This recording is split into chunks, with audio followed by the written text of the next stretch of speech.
When Senator Tom Carper was on first last week, he described the House of Representatives as the body with the most obstructionist members of government.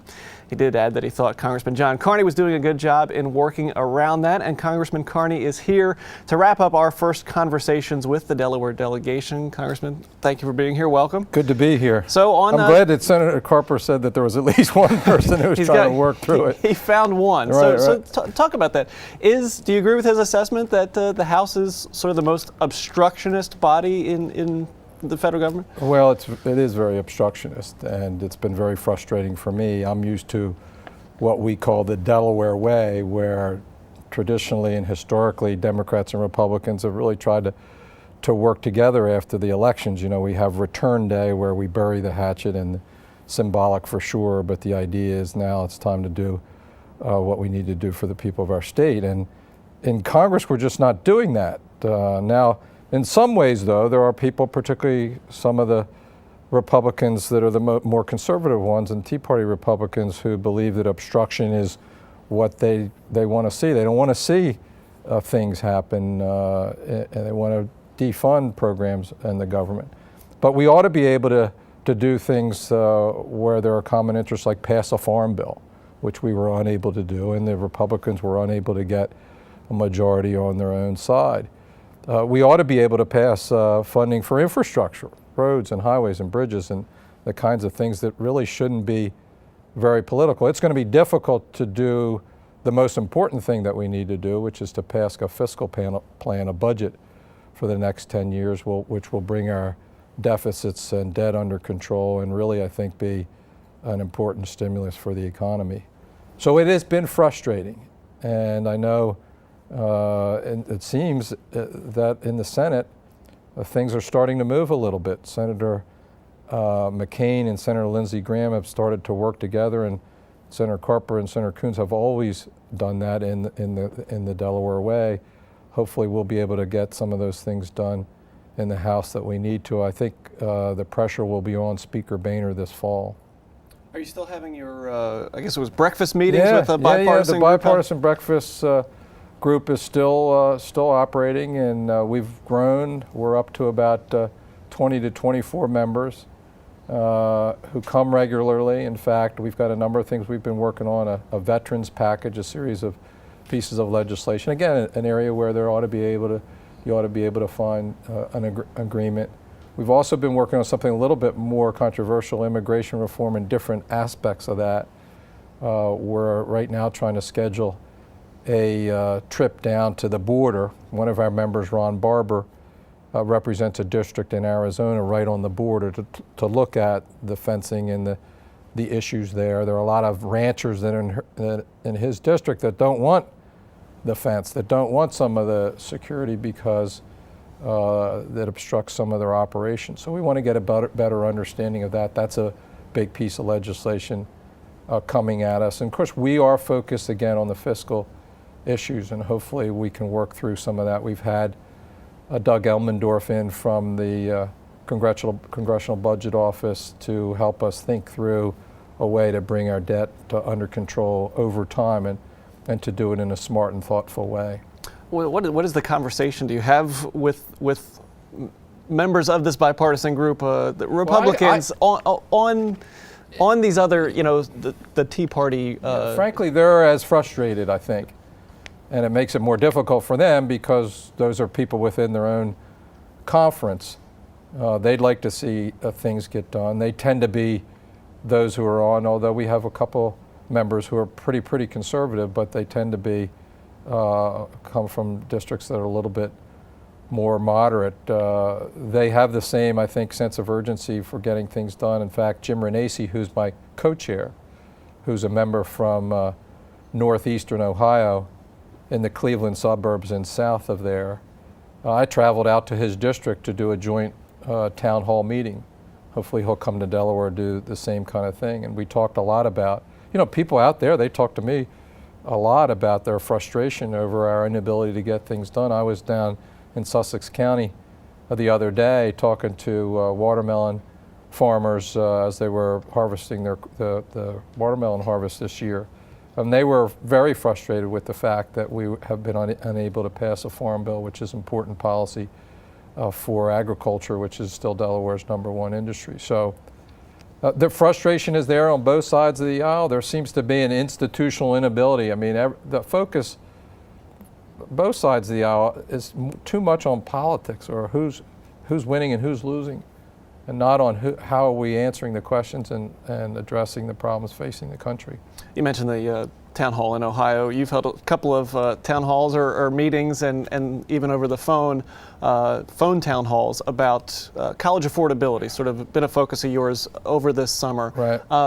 Why look at that? And have you learned anything in these town hall meetings that you didn't know before? I have. I've learned a considerable amount, and listening to current students, recent graduates, family members, guidance counselors, college administrators. It's incredible, frankly, the response that we've gotten from our request on Facebook for people to share their stories. For me, it's all about our economic competitiveness.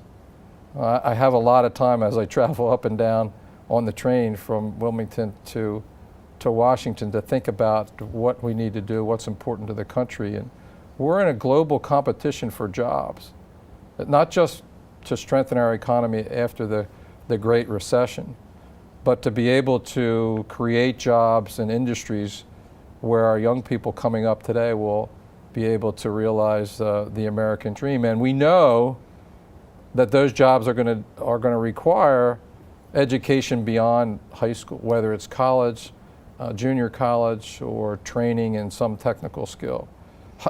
High school diploma, for some time, frankly, is not enough, but now more than ever.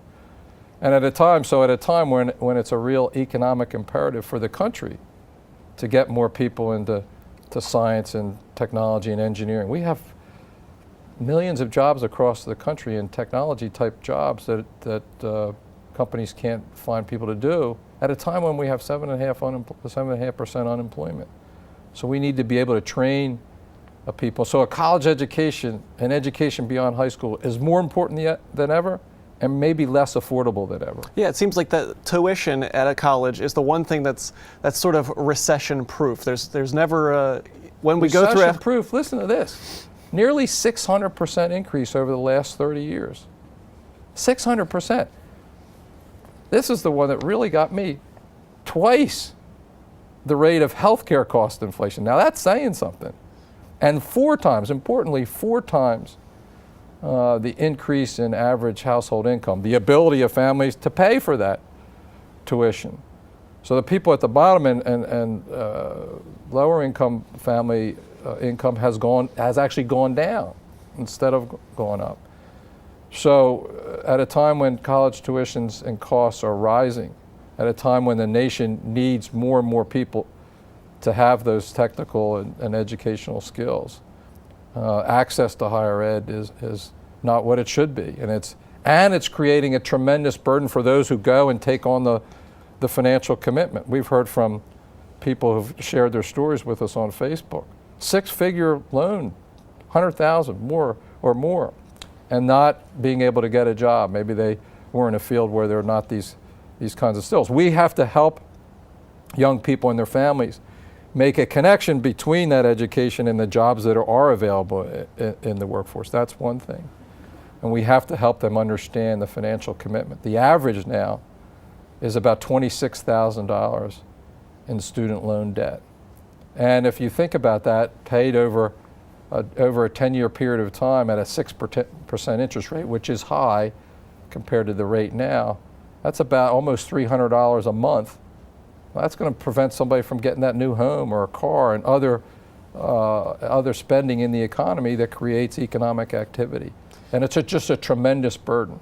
Do you think there can be some sort of sweeping college funding change over the next 5 years, or is it like healthcare where it's going to go on for? Yeah, no, I think just as we had, a focus on healthcare cost inflation, it still needs to.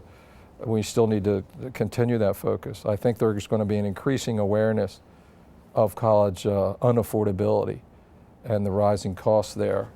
And I think the president came out just a couple weeks ago to talk about his own plan. And as he said, and I agree with him, we can't just continue to do the things that we're doing. We can't tweak around the edges. And we can't just do it by throwing money at student loans and tuition assistance. We have to try to do something to encourage colleges and universities to keep their costs down. And we have to find other models. Now, if you take online courses or get an online degree, they charge you the same amount. That doesn't sound right to me. Right. So we need to encourage and incentivize, I think, institutions to provide less expensive options and to make consumers more thoughtful consumers about those about college degrees and that kind of thing. And finally, as you head back to Washington for the fall, and as things sort of start getting ramped back up down there, there's been a lot of talk of possibly another government shutdown by the Republicans, sort of slamming the brakes on. What do you think the possibility of that? Are you surprised that we're still arguing over the Affordable Care Act, Obamacare? Yeah, I am surprised. It's not surprising that there's a lot of attention to it because it's a big change. And as much as people say that they want change of this or that, when change comes, people get very uncomfortable with it. And it's very complicated. There are things about it that everybody can find something about they don't like. But we need to get through this. We need to implement it. We need to stop the fight about repealing it or not and think about fixing things that need to be fixed and getting through it. We need to get more people insured. We need to get people using preventive care. We need to pay providers for results and not for individual procedures. So we got to bring that cost curve down, and that's really where the major focus should be as we start to implement this, as opposed to defunding it. That just doesn't make a lot of sense, particularly if there's no alternative, and the Republicans offer no alternative. So it's important that we focus on cost containment, and that plays into the whole budget debate that's coming. It doesn't make any sense to shut the government down. It's imperative, though, that we debate the solution for our fiscal problems and that we come up with a plan that takes us into the future, that reforms the tax code, that preserves investments in things that are going to be good for the economy in the long term, and that gets some of our long-term financial obligations under control. If we don't do that, and that's our responsibility as members of Congress, then it'll be bad for the economy. Something we'll watch throughout the fall. Congressman John Carney, thank you very much for being here. Appreciate your time as always.